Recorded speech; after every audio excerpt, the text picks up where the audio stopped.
では各ポジションとしてどういう仕事があるのかというと、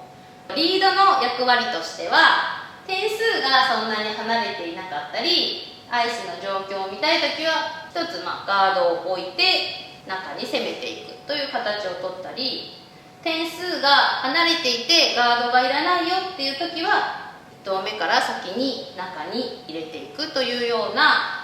フリーガードゾーンルールを使うか使わないかっていうところがリードの大事な役割になっていきます。点数がどうしても離れているときは絶対にガードが欲しいので、例えばこんな風にね、ダブルセンターガードって言って2個置いたりするんですけれども、どうしてもガードが欲しい時にミスで入ってしまったりってなると、もうこれはそのエンドとしてはもう致命的になるので、なかなかスチールをするのは難しい。なのでリードの最初の2投っていうのが、そのエンドをコントロールしていくにはすごく大事なショットになっていきます。そのエンドでどうしていきたいのかっていうのを、リードが作ったリードの形を今度はセカンドがさらにいい状態に持っていく。いかにしてサードとスキップにこのハウスの中を受け渡すか、このリードが置いてくれたセンターガードをしっかり生かすような展開で有利な展開に持っていくのがセカンドの役割です。例えばセカンドとしては、ハウスを狭くしたいっていうのであれば、リードが置いてくれたセンターガードの裏にしっかり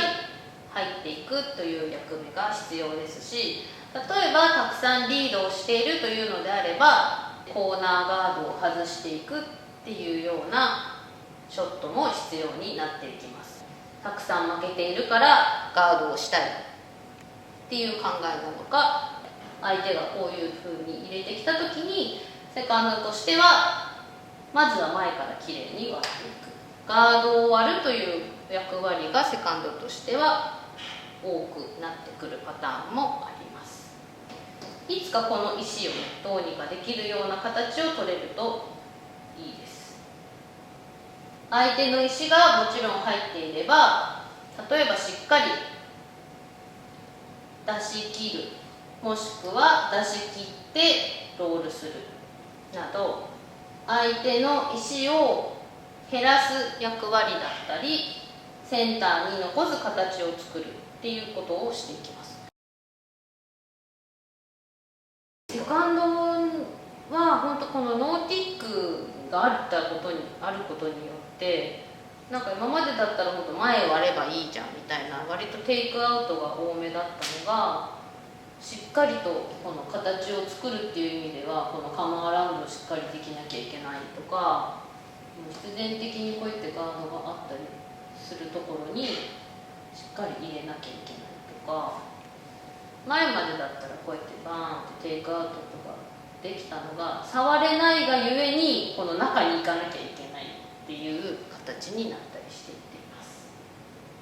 なのでここがたまりやすいとなってくると、今度ノーティックが外れた時の後攻のセカンドの2投目でしっかりこの2つ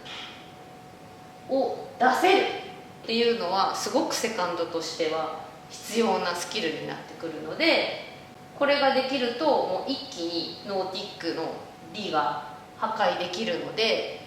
ドローも投げれつつのしっかりとこういう